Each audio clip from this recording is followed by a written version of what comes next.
Canal dele, os livros apócrifos. Esse canal tem se proposto a falar sobre os livros apócrifos. Talvez vocês nunca tenham ouvido falar do livro apócrifo. Esse livro aqui, ó, esse livro é o Apócrifos e Gnóstico. Tem 2 livros, né?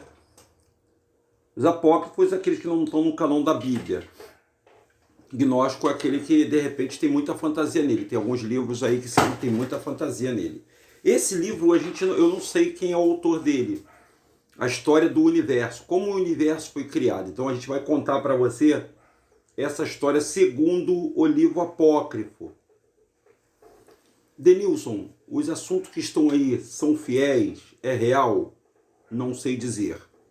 Mas nós não temos nada, assim, nós temos que olhar para a Escritura, porque a Escritura, a Bíblia do João Ferreira de Almeida, a Bíblia católica, que está aqui do meu lado, e eu tinha que começar sem falar em Bíblia, né? Porque a Bíblia, ela conta a origem, mas ela conta a história da metade. Parece que uma outra metade não encaixa. No princípio criou Deus o céu e a terra, o céu e a terra. A terra era sem forma e vazia, e o Espírito de Deus pairava sobre a terra, sobre a face da terra. Então, a princípio dá a entender que houve 2 criações, né? Uma primeira e depois houve uma destruição e houve uma segunda criação do planeta Terra. Eu não posso afirmar nada disso, e nem a Bíblia está afirmando. Mas vamos contar essa história para vocês pelo menos ter uma base daquilo que nós falamos sempre ao longo dos vídeos sobre o nome Lúcifer, né? O Lúcifer quer dizer portador da luz. Vocês vão ver a história aí, e aí os senhores fazem o julgamento dessa história. Antes de começar a história, de contar a história, de ler o livro, né, para vocês, eu quero falar de Yahushua. Antes de começar a história de Yahushua. Essa Bíblia aqui é a Bíblia Dalit, é uma Bíblia Dalit, ó.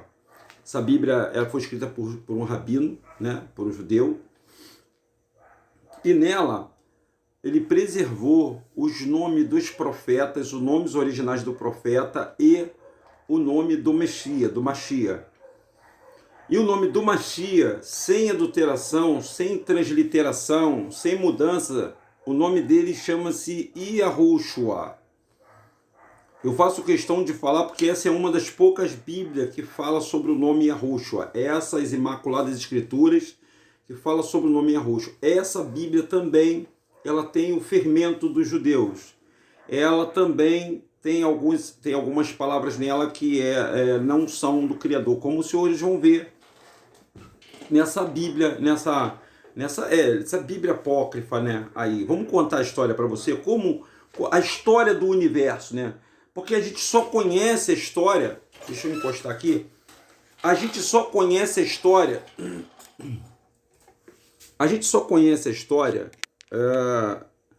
da metade para cá, né? Mas e antes? Como é que aconteceu antes, Denilson? Tem uma história antes? Tem uma história pregressa? Tem uma história pregressa, tem uma história antes, tudo tem uma história, tudo tem uma explicação. Muitas coisas, pessoal, perdão, que nós não sabemos, muitas coisas que nós não conhecemos, que nós não temos ciência, a gente vai saber um dia, pode ter certeza. À medida que os manuscritos vão sendo encontrados, à medida que a gente vai caminhando para o final, todas as curiosidades do ser humano vão ser tiradas. Por exemplo, um foi o nome Yahushua, né? Já aconteceu agora. Outro que nós descobrimos, que todos vocês descobriram junto comigo, foi que a Terra ela não é uma bola que fica girando no universo, que o centro do universo é a Terra. A Terra rege todo o universo. A gente descobriu que ninguém saiu da Terra, que ninguém foi a Marte, ninguém vai à Lua, ninguém vai. Ninguém sai da Terra, é mentira, é história. Claro, eles estão tentando uma maneira de ultrapassar o cinturão de Van Halen. Né? O cinturão de Van Halen foi o nome que foi dado por um cientista que, nas suas pesquisas, descobriu que existe um raio, né? Uma proteção acima da ionosfera e eletrosfera, acima, que contém tipo um anel. Você já viu aquele anel que tem, que você vê aí, que eles inventam, né? Anel de Saturno, anel de não sei o que lá. Então tem um anel que não deixa nada passar. E há ideias de que Nimrod, quando construiu aquela torre de Babel, ele queria atacar o domo. Como essas explosões que eles mandam, esses foguetes também querendo atacar o domo, a proteção da terra. Porque lá em cima, pessoal, é mar. Lá em cima é mar. Aqui lá em cima é mar. A Bíblia descreve isso. E não adianta as pessoas contestarem e falar a história que é Bíblia. Então o que é lá em cima? O que é lá no céu, gente? A pessoa fala que é o céu. Não é, é mar. Lá em cima é o mar celestial. Vamos ler? Vamos ler essa história para vocês? Ó, a história do universo. Antes que existisse uma estrela a brilhar, antes que houvesse anjos a cantar, já havia um céu, o lar do eterno, o único Deus perfeito em sabedoria, amor e glória. Viveu o eterno uma eternidade antes de concretizar o seu lindo sonho na criação do universo.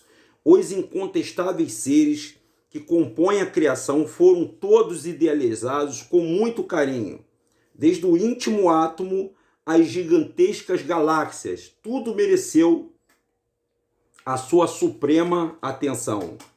Amante da música, Deus idealizou o universo como uma grande orquestra, que sob sua regência deveria vibrar acordes harmoniosos de justiça e paz para cada criatura.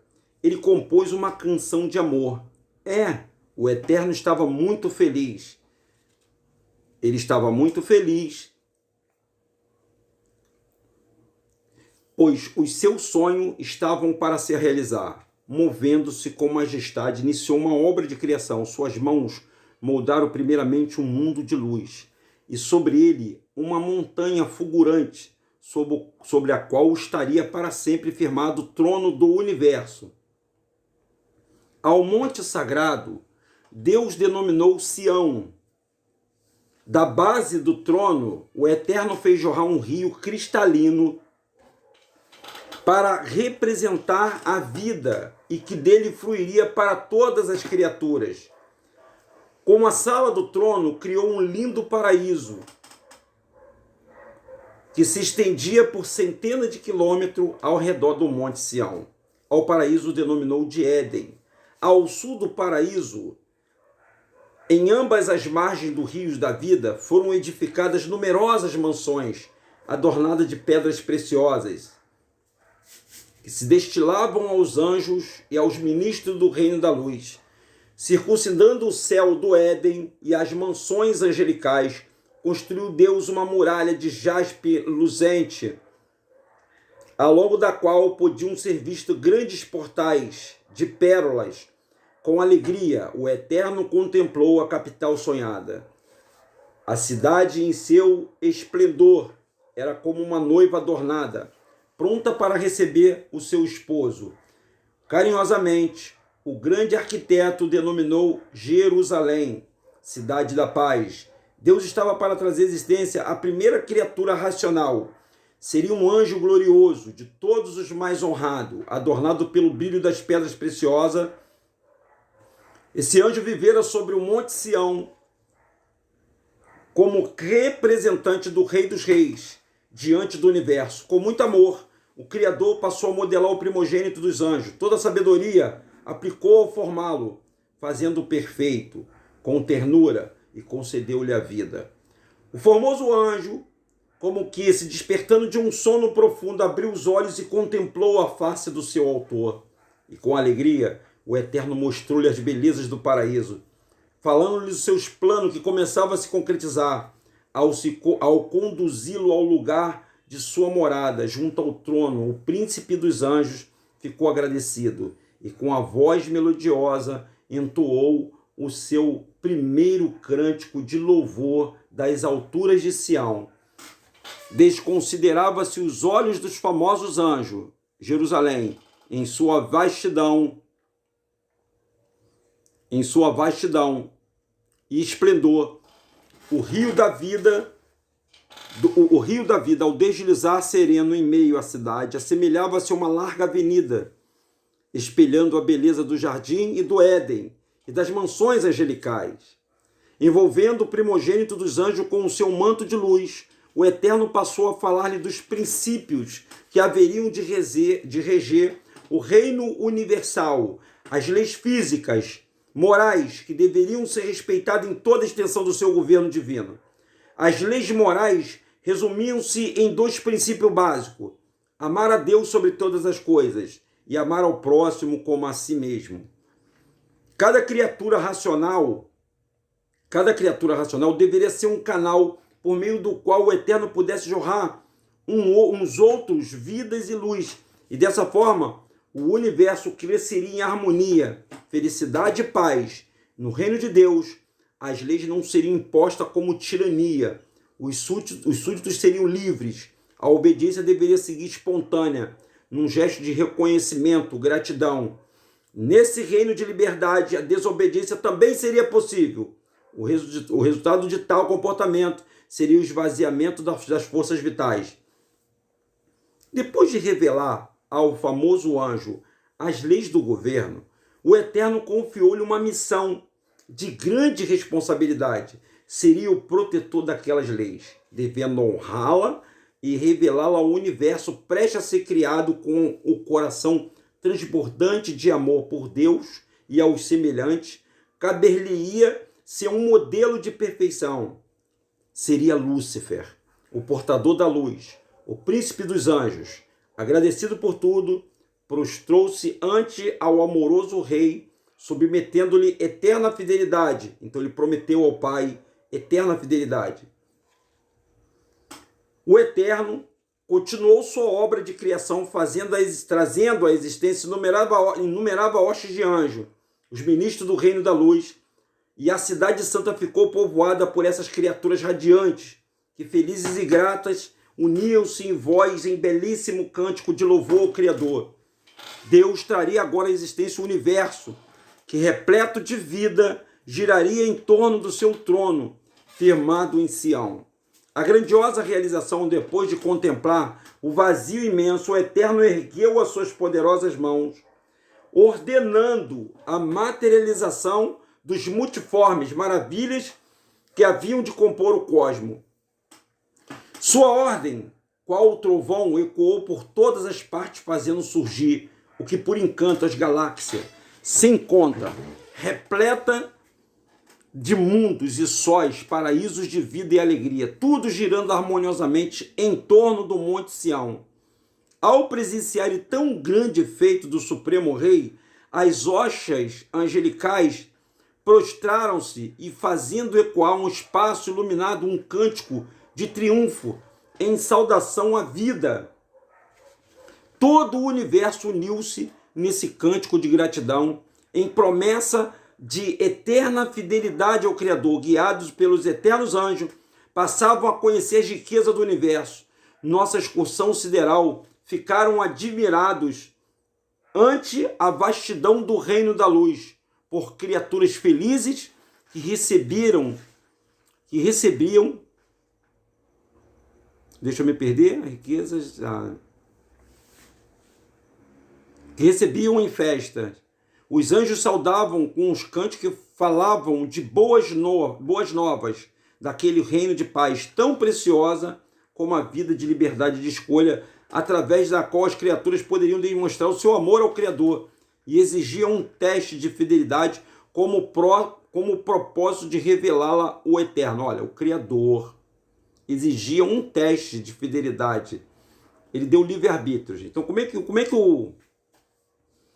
Criador originou tudo isso do universo que nós vemos?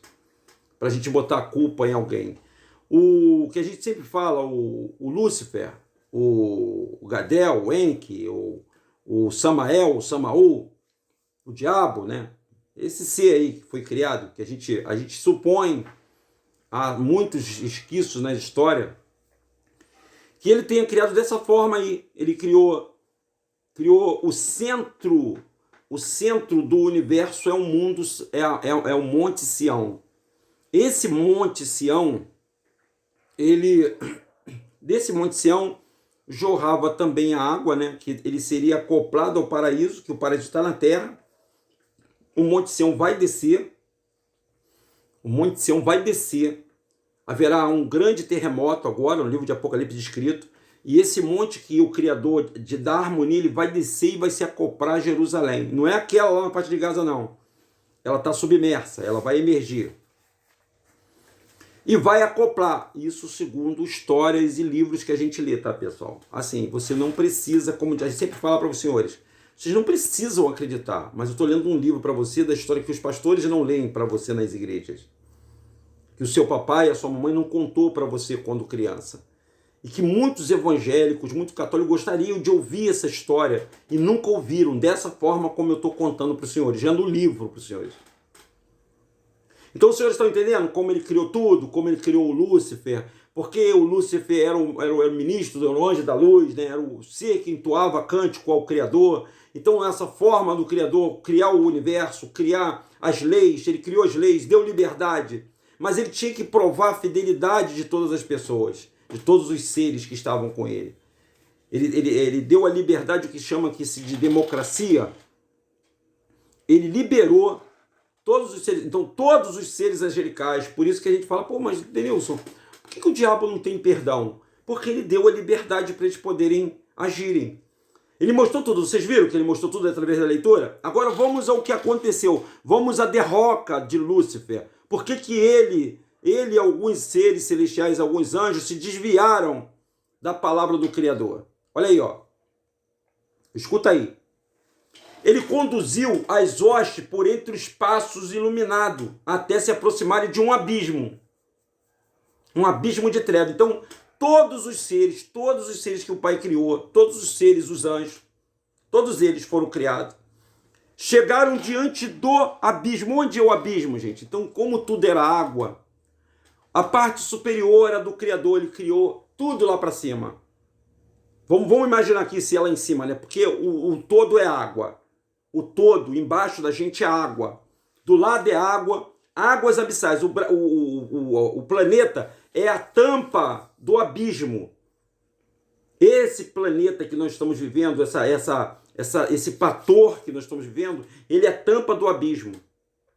Quando ele criou isso aqui, para baixo tudo era água abissal. O que é abismo? Trevas pura. No abismo não existe luz, gente. No abismo não existe luz. Isso é falado, né, quando você ouve falar de reportagem sobre quando tem lugares dentro do oceano que um homem nunca foi. Tem peixes, tem bichos dentro do oceano que não sabe nem o que é luz. É treva, é escuridão, gente. É escuridão, é ausência de luz. É a ausência da luz. Não, trevas insondáveis. E o Criador sabe o que são essas trevas. Então ele conduziu as hostes dos anjos, todas, você imagina, os querubins, os serafins, os arcanjos, todos eles, Lucifer na frente, ele fazendo uma excursão. Ele não se materializava, tá, gente? Ele era uma energia, uma força que levava todos, e a voz dele fazia se ouvir com essa galera aí desses anjos todinho. Então ele conduziu as hostes por entre espaço iluminado, até se aproximar de um abismo de treva que constatava com o imenso brilho da galáxia. Então existe um encontro entre as trevas e a luz. Certo? Ao longe, esse abismo revelava-se insignificante aos olhos dos anjos, como um pontinho sem luz. Mas, à medida da sua aproximação, mostrou-se em sua enormidade. O Criador, que a cada passo revelava aos seus anjos o mistério do seu reino, ficou ali silencioso, como guardando para si um segredo. As trevas daquele abismo consistiam no teste da fidelidade, voltando-se para as hostes. O Eterno solenemente afirmou: todos os tesouros da luz estarão abertos ao vosso conhecimento, menos os segredos ocultos pelas trevas. Então as trevas Escuta, senhores, as trevas têm um segredo. Escuta, as trevas, elas contêm um segredo. Você sabe o que é segredo? Segredo é uma coisa que tem que ser guardada. O Criador não quis passar para os seres da luz o segredo da terra, mas teve o segredo das trevas. Mas teve umzinho, cara. Um desses seres aí, que foi fisgado pela curiosidade. E a curiosidade é o que mais mata o ser humano, ou os seres celestiais. Ele era da luz. O tesouro da luz foi dado para ele. Mas o Criador, gente, quem fez, ele não ia proibir, pegar pela garganta, não. Ele falou assim, ó, tá vendo lá? Tá vendo aquilo lá? Aquilo lá é as trevas. Não entre lá. Não queira conhecer as trevas. Não procure as trevas. E voltando-se para as hostas, o Eterno solenemente afirmou: todos os tesouros da luz estarão abertos aos vossos conhecimentos, menos os segredos ocultos pelas trevas. Sois livre para me servirem ou não. Amando a luz, estarei ligados à fonte da vida. Com essas palavras, Deus fez separação entre a luz e as trevas, entre o bem e o mal, e o universo era livre para escolher o seu destino.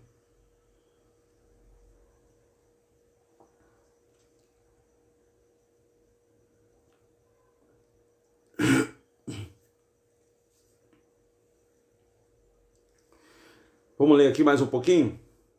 O tão acalentado sonho do Criador se concretizara agora com um Pai carinhoso e conduzia suas criaturas através de uma eternidade de harmonia e paz, em virtude do cumprimento das leis divinas.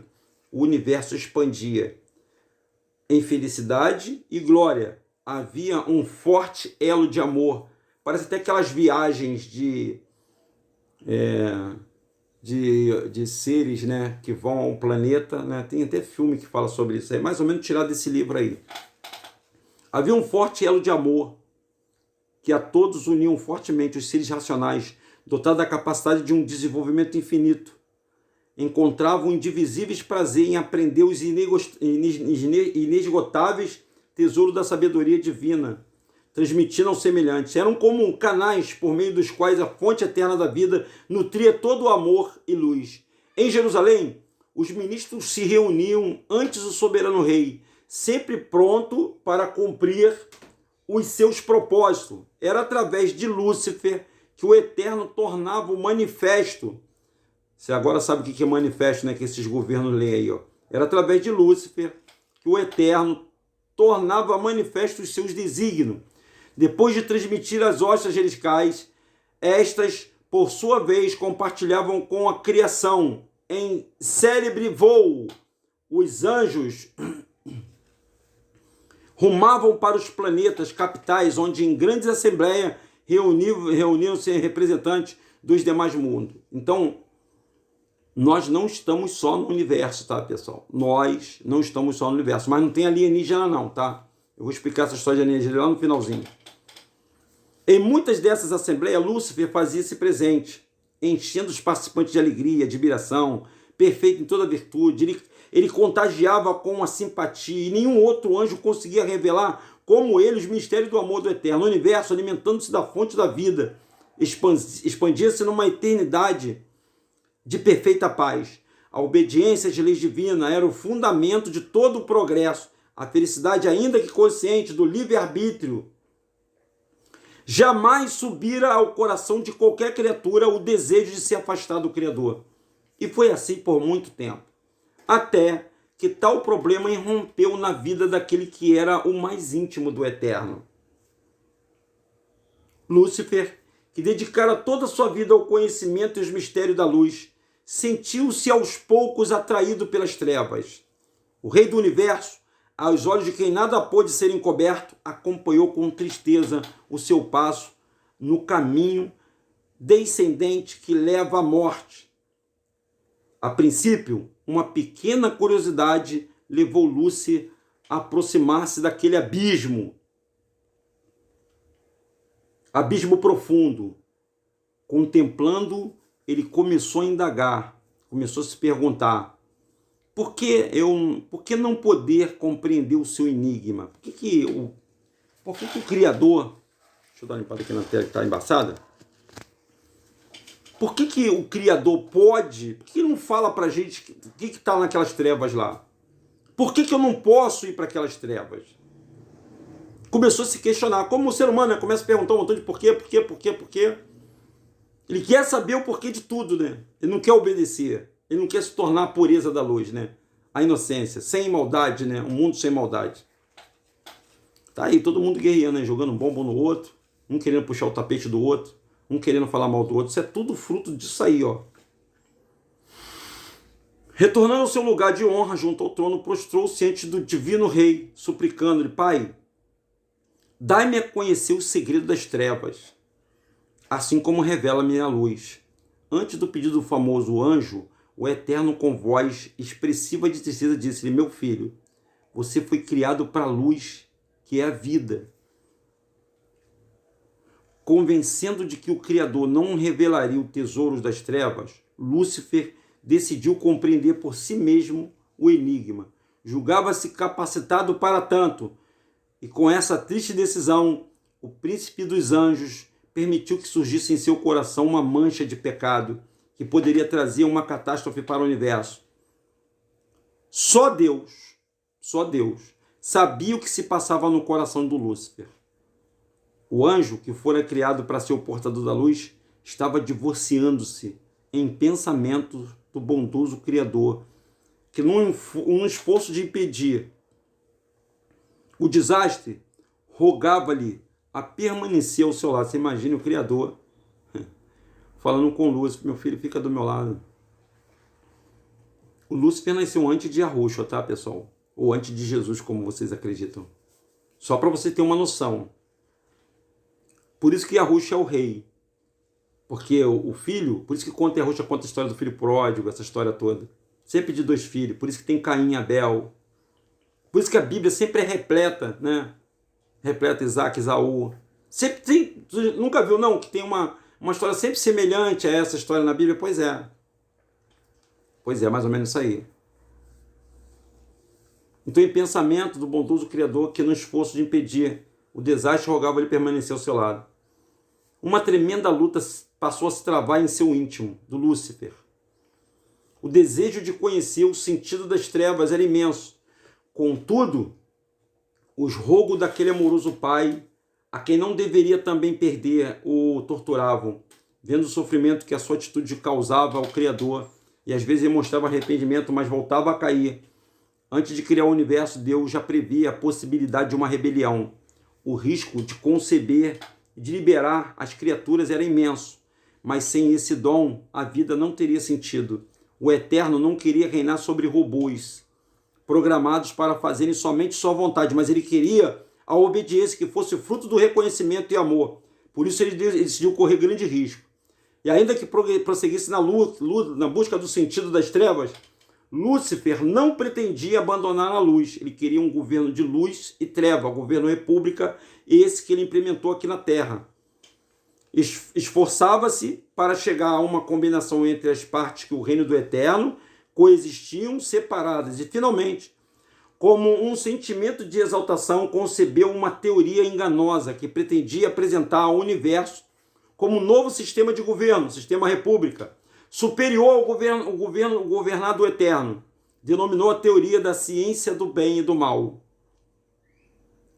Estruturada na lógica, a ciência do bem e do mal revelou-se atraente aos olhos de Lúcifer, parecendo descerrar um sentido de vida superior àquele oferecido pelo Criador, cujo reino possibilitava unicamente o conhecimento experimental do bem e não do mal.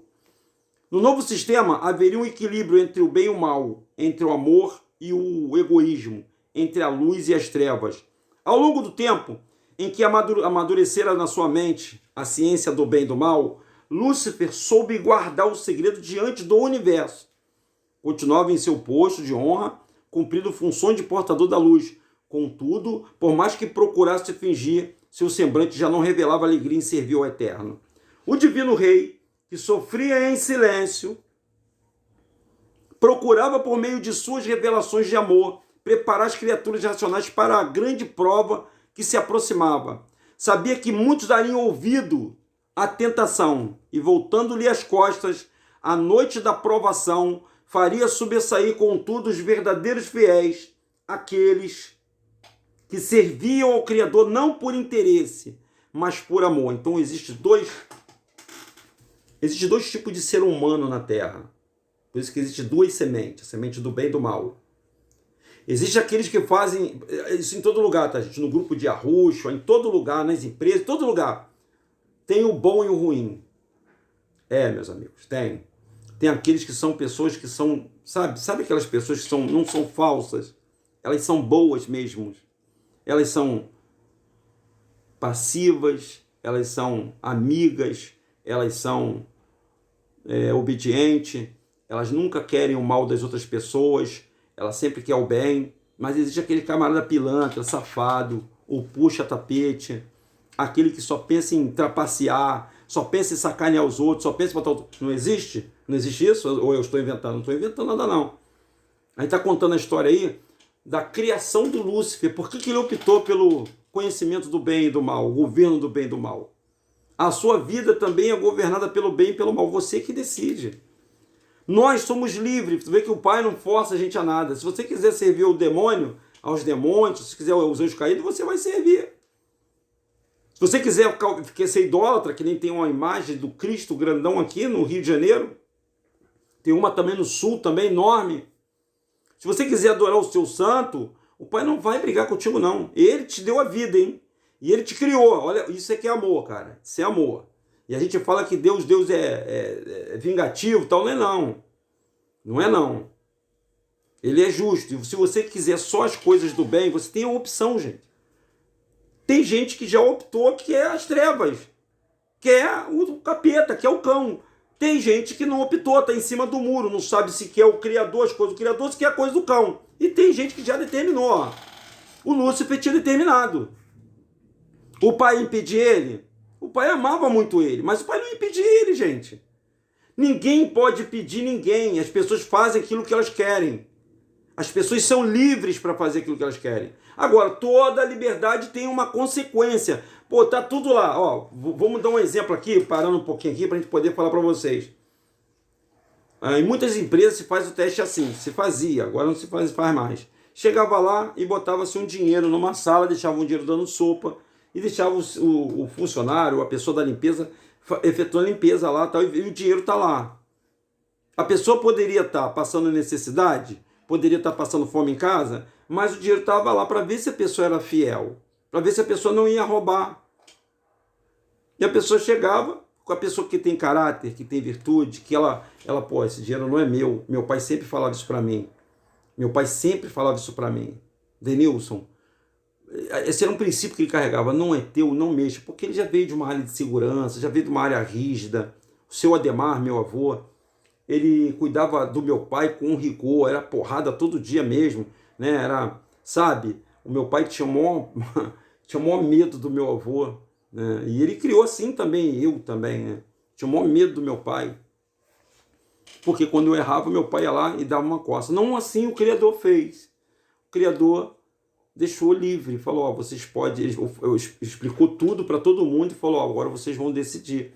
Principalmente para o Lúcifer, que era o primeiro a quem ele mais amava, que ele delegou. Você sabe quando você se decepciona com a pessoa? Uma trairagem, um traíra? Então, rapaz, a pior coisa, gente, é por isso que o pai detesta a traição. A pior coisa é traição, rapaz. Traição de mulher, traição de homem. Pô, rapaz, traição é, ó, ele mexe no coração. E eu já cometi algumas traições. Eu, Denilson, já cometi algumas traições. Hoje eu me arrependo das traições que eu já fiz com minhas companheiras. Não foi uma, não, foram várias. A minha mente era cauterizada para isso. E a traição não está só em relacionamento entre mulher, está em amizade também. A traição está em você mesmo, se não cumprir aquilo que você determinou para a sua vida, eu vou seguir a roxa pro resto da minha vida, daqui a pouco você larga, daqui a pouco você desanima. A traição está aí. A traição está em tudo quanto é lugar, gente. E o Lúcifer, o pai mostrou, ele não, olha, veja bem, gente, ele não deixou de mostrar as trevas, ele mostrou as trevas. E ele falou, ó, se vocês seguirem aqui, desse lado da luz, vocês vão estar bem. Agora, Eu não vou impedir dos senhores, eu não quero que vocês vá. Mas eu não estou criando um robô aqui. Eu estou criando seres que têm liberdade. Tanto é que uma parte dos anjos caíram e a outra parte permanece com o Criador. Mas tem anjo caindo até hoje, tá? Tem anjo desistindo até hoje. Porque o Criador está no descanso. Só Yahushua que voltou. E muitos deles não aceitam Yahushua. Só para o seu governo. Muitos não aceitam Yahushua. Tudo bem que a gente contou que a maioria louvou, tal, mas muitos não aceitaram Yahushua. Muitos ainda... Vê se você entende. O Lúcifer ainda era lembrado. Ele era o rei. Ele que fez tudo antes. É como uma obra de um governo. É como agora, por exemplo, tem a história do Flamengo agora, né? Vamos botar um pouco da história do Flamengo? Tem um técnico agora que está no Flamengo, uma coisa mais atual, e tem um técnico que ganhou quase tudo há pouco tempo com o Flamengo, o Jorge Jesus. O Jorge Jesus é idolatrado pela torcida, porque ele fez o Flamengo jogar bem, o Flamengo ganhava tudo, o Flamengo, quase foi campeão do mundo, ganhou a Libertadores, ganhou tudo. Aí agora o Jorge voltou. E o Jorge quer voltar para o Flamengo. Só que já tem um técnico no Flamengo. Uma trairagem. Se pegar e tirar e botar ele, tirar o técnico e botar ele, vai ser uma trairagem, não vai ser uma trairagem? Mas, gente, é assim que é o ser humano e a vida. Aí a gente está numa encruzilhada sempre. Nós estamos sempre numa encruzilhada. Né? A gente, às vezes, por exemplo, você tem o seu ex-marido e tem o seu companheiro atual. Você percebeu que aquele amante que você pegou, largou o seu marido, que ama você, que te deseja de todo o teu coração, que quer ficar contigo, por um motivo, sei lá, um desejo, você foi, largou teu marido, largou ele, deixou ele. E aí, você ficou com essa outra pessoa e descobriu que essa outra pessoa é muito pior do que o teu marido. Porque, na verdade, nada se cria, né? Como é que é? Nada é diferente um do outro. É uma ilusão. Cada uma pessoa tem o seu jeito de viver. Claro que a gente sempre quebra a cara, né? É a mesma coisa o homem com a mulher. Às vezes o homem larga a mulher, que é aquela companheira que rói o osso junto com ele. Aí ele melhora de vida, que ele vai lá, dá um pé na bunda da mulher, encontra outra que sacaneia ele. Encontra outra que não quer nada com ele. A vida é assim, e assim, ninguém precisa forçar nada não. Aqui não precisa forçar nada não, que a gente fala sempre que é um grande restaurante. Você não sai sem antes pagar a conta. Então tudo aquilo que você planta, você colhe, gente. E o Yahushua, ele veio bem depois, quando o Criador já estava disposto a esquecer o grande amor da vida dele, que era o Samael. O Samael, o pai... Gente, eu quero acreditar, com essa bondade do Criador, ele ama o filho dele, não quer ver o filho dele morto, ele não quer ver a criação dele, mas foi a opção da criação. O senhor está me entendendo? Os senhores estão me entendendo? Os senhores estão compreendendo o que eu estou falando? É a opção da criação. Por exemplo, nenhuma mãe cria um filho para ser bandido, para ser ladrão. Mas às vezes o filho está lá com o fuzil. Quantos casos vocês veem na televisão aí, videozinho? Eu estava vendo agora, o pai chorou na delegacia por causa do filho. O filho depois descobriu que o filho estava sendo traficante e foi lá na delegacia chorar. E falar, meu filho, por que você fez isso? Porque a sociedade é uma regra, gente. É um conjunto de regras. A gente que vive em sociedade é um conjunto de regras. Por isso chama sociedade. E foi assim na terra, assim no céu. Só que o Lúcifer, ele fez uma coisa muito pior. Além dele querer o governo de luz e treva, ele queria matar o Criador. E isso ele não ia conseguir nunca. Porque ninguém mata o Criador, gente. Ninguém mata o Criador. Ele não morre, ele é eterno. E os seres que ele criou são eternos. Mas aí vem uma pergunta. Como ele nasceu muito tempo antes, é lógico que ele sabe uma forma de aniquilar o Lúcifer. Como o pai, né? O pai sabe, né? O pai sabe como vai corrigir o filho e pode criar mecanismo para que o filho não venha a errar mais. Isso é só uma comparação, tá, pessoal? Com a nossa vida.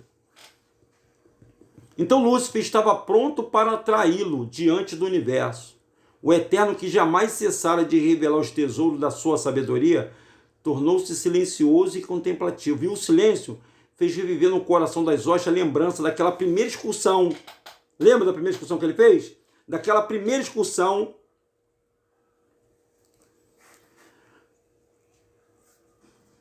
tornou silencioso o comparativo, fez reviver o coração das hostes da lembrança daquela primeira excursão sideral, quando, depois de lhe mostrar, porque ele mostrou para todo mundo, as riquezas do reino da luz, Deus tornou-se silencioso antes daquele abismo.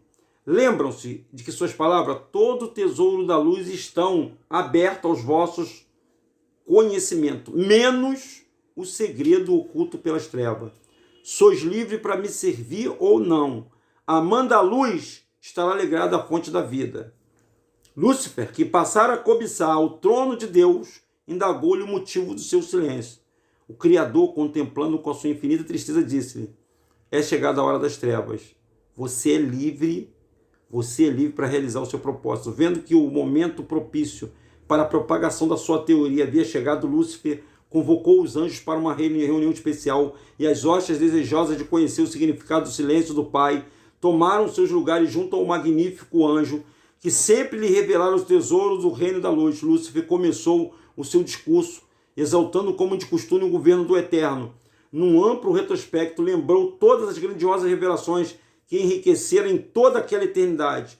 O silêncio do divino apresentou como sendo uma indicação de que o universo alcançará a plenitude do conhecimento oriundo da luz. Silenciando-se, o Eterno abria-lhes não sondado e mantido até então além dos limites do seu governo. Surpresa! As hostes tomaram conhecimento da sua experiência de Lúcifer sobre as trevas, e com eloquência ele falou da ciência do bem e do mal, indicando-o como o caminho das maiores realizações. O feito de suas palavras logo fez sentir em todo o universo. A questão era decisiva e explosiva, gerando pela primeira vez uma discórdia. Os seres racionais, em sua prova, tinham de optar por permanecer somente com o conhecimento da luz, o qual Lúcifer afirmava haver chegado ao seu limite, ou se aventurar no conhecimento da ciência do bem e do mal.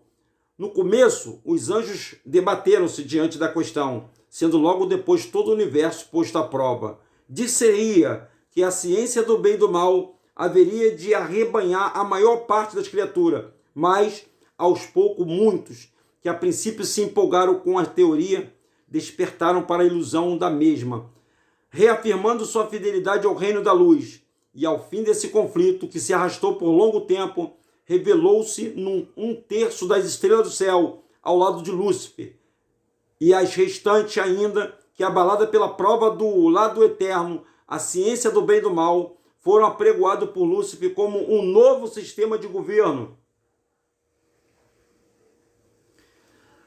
Mas como experimentá-lo, se o Eterno continuava reinando em Sião? Precisava encontrar um meio para afastá-lo dali. O conselho formado pelos anjos rebeldes passou a tratar disso e decidiram finalmente solicitar o torno por um tempo determinado, na qual poderiam demonstrar a excelência do novo sistema de governo, caso fosse aprovado pelo universo. O novo sistema se estabeleceria para sempre, caso contrário, o domínio retornaria ao Criador. E foi assim que Lúcifer, acompanhado pelas hostes, aproximou-se arrogante daquele pai sofredor, fazendo-lhe tal pedido. O Eterno não era ambicioso, apenas queria o bem das suas criaturas.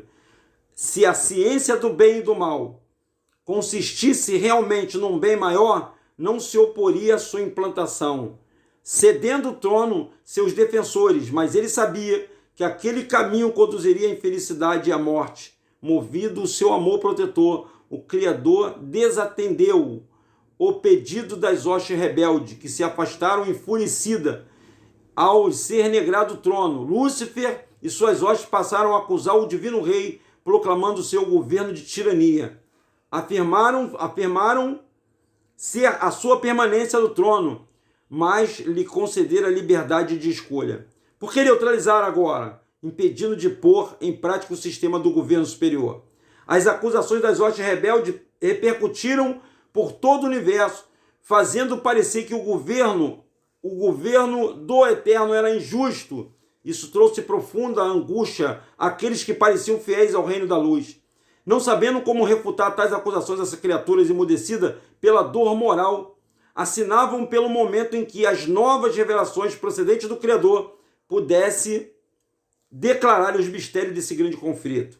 As acusações e blasfêmias das hostes rebeldes alcançavam o ponto culminante, como o Eterno, num gesto surpreendente, ergueu-se do seu trono com que, a ponto de deixá-lo, os infiéis, na expectativa de uma conquista, aquietaram-se, enquanto um sentimento de temor penetrava no coração dos súditos da luz.